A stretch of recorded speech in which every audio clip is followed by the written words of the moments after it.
Welcome to our ICT4D conference podcast. My name is Sonja Rützel at CRS, and I'm interviewing experts for you to share insights on how they're using digital technologies to address the food crisis.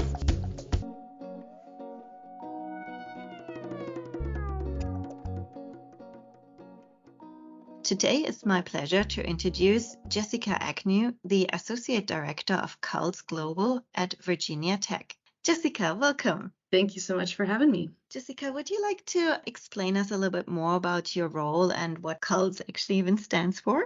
Absolutely, yes. So I am as you mentioned, the Associate Director for CULS Global, which is the global programs in the College of Agriculture and Life Sciences at Virginia Tech. And our mission really is to help internationalize the college and connect our researchers and students to partners around the world so we can lend our specialities and expertise to some really compelling issues like the food crises. So in this case, I'm lending my own expertise and experience in research to technology and agri-food value chain development. Thank you, Jessica. I invited you to tell us about the Laser Pulse project and also your research inspired by this project. The Laser Pulse project is USAID funded, run by Purdue and a consortium of partners. So LASER stands for Long-Term Assistance and Services for Research, and PULSE stands for Partners for University-Led Solutions Engine. So quite a mouthful, but essentially what this project is about is really connecting researchers at universities to other types of stakeholders and actors in the development space. And they use something called an embedded research translation model.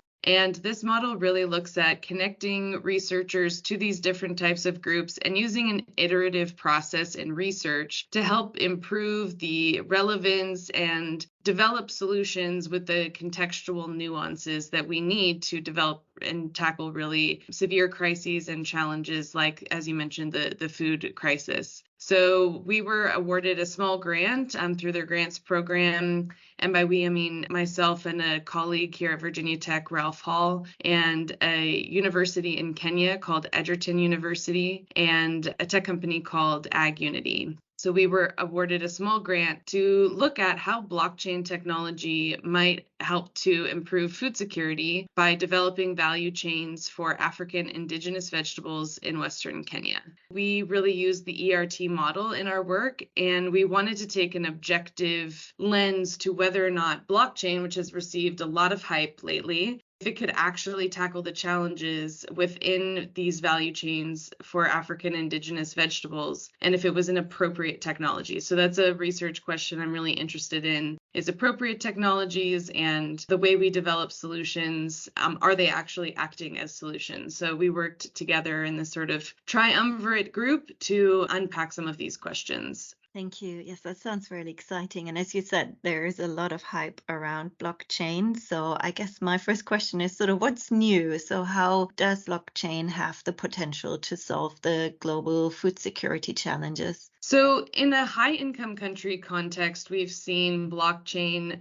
offer solutions around traceability and transparency within value chains for food that we're consuming from, large supermarkets. So for example, Walmart and IBM have engaged in using blockchain and other types of cloud-based solutions to try to give consumers better visibility into where their food is coming from, how it's harvested, how it's processed, its freshness, and other types of these characteristics that we're really looking for from our food in contexts like the US or even Europe. And so this study was really new in looking at a low and middle income country context. Kenya is a perfect place to start. It's known as the Silicon Valley of Africa, and it's really keen to understand the potential for digital technologies to transform its agricultural sector. And so we wanted to see if the characteristics of blockchain, which is this immutable distributed ledger, really help to address the challenges that we're seeing in a value chain for something like African indigenous vegetables. So this is a really important food security crop in Kenya. It helps both improve income, especially for women who usually are the ones farming and harvesting and selling this particular product. And then also it's really important in the diet. They're incredibly nutritious and and there's increasing demand for specifically the African indigenous varieties of leafy greens. Leafy greens are a really important part of the Kenyan diet, so there's been this sort of return to indigenous varieties compared to things like kales or spinach because of their nutritional quality. So we thought there was a really high potential for tackling food security, both through improved income of smallholder farmers and through increasing access to these veggies. So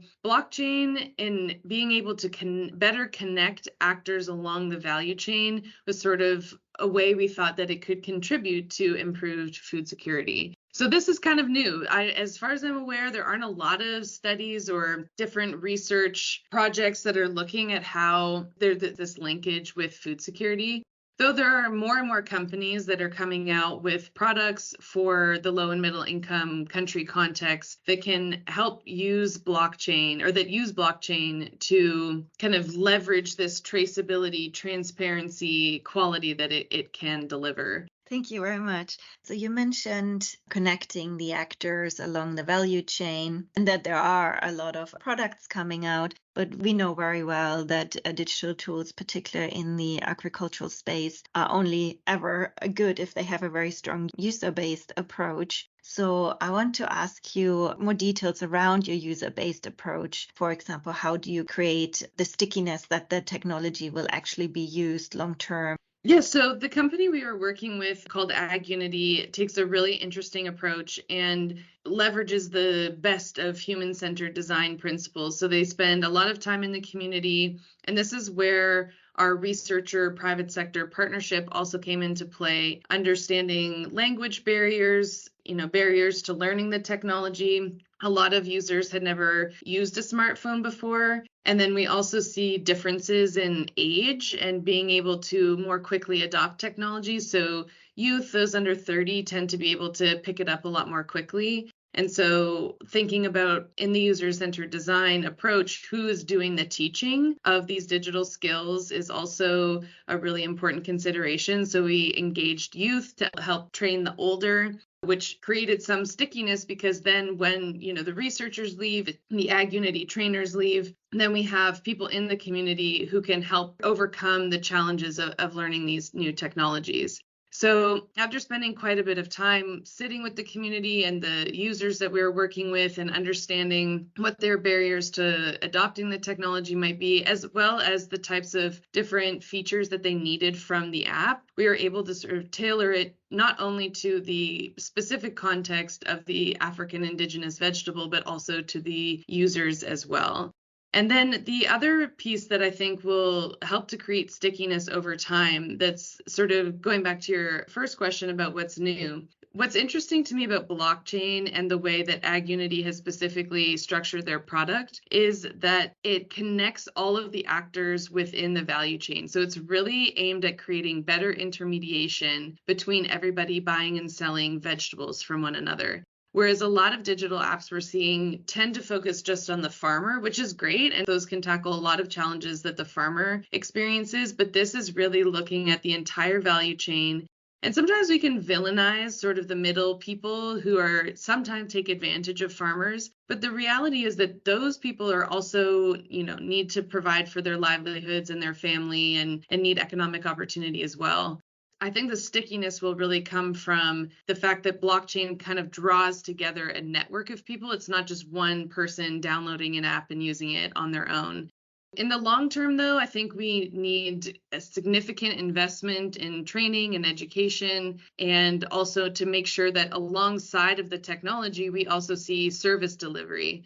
So AgUnity is now piloted setting up a kiosk in collaboration with a local community-based organization that has more than 200 farmers enrolled in their organization, so that they have sort of a launching off point of connecting into the community, becoming trustworthy, having that go-to place where they can receive support or technical assistance. So it's the technology plus the business model that I think will be really important to continue to develop in order for us to achieve that scale in the long term. Thank you very much. I couldn't agree more. We already heard in other episodes of this podcast series that particularly the holistic approach are very key for successful and sustainable project and tools. And I really like your approach as well to consider the service delivery alongside the technology. So it's not really a one-off solution. That's a really great approach. So Jessica, what does the future hold? You've been telling me a lot about your research, and we obviously learned about the initial project. What are the next steps? What we'd really like to do is, from a pure sort of research perspective, understand what value blockchain in and of itself contributes to the value chain. So we know from our initial project that having a phone, having access to WhatsApp, having access to the blockchain-based application, all of those things delivered a lot of value. We saw more than 30% increase in income. So now we want to understand and try to isolate the impact of blockchain itself. We know a lot of funders are interested in this and investors, and it will help us to understand where the best place for blockchain is to help improve the value of these agri-food value chains. And then beyond that, we're really thinking about scale. So how do you bridge this chasm between early adopters and the early majority as you kind of trace along the innovation, dissemination, and adoption curve? It's a really big challenge, and it's one that's really being faced, especially in the African continent right now. But there's so much potential in that bridge and getting to sort of the early and late majority that a lot of people have questions around the scale. I think, ICT4D is really oriented around this. So I think there are a lot of learnings there, and also, a lot of potential to attract companies to offer these digital solutions if we can help answer some of those questions and sort of find those best practices and scale. So we'd love to find other collaborators who are interested in the scale question as well and connect into a deeper community so we can tackle some of these challenges, which are quite prevalent and persistent, but I think they're overcomable. Thank you. I think that's a great call for collaboration, and I can't wait to see where you take this, and hopefully we can speak again in a few years and learn more. Absolutely. Thank you so much for having me. Thank you, Jessica, for sharing your insights with us. Anyone interested in learning more about Jessica's work and the College of Agriculture and Life Sciences at Virginia Tech, please check out the web link in the podcast description. I also like to take this opportunity to mention our in-person ICT4D conference scheduled for March next year in Accra, Ghana. Interested in learning more, please visit our website, ict4dconference.org. Thank you. Hope to see you again soon.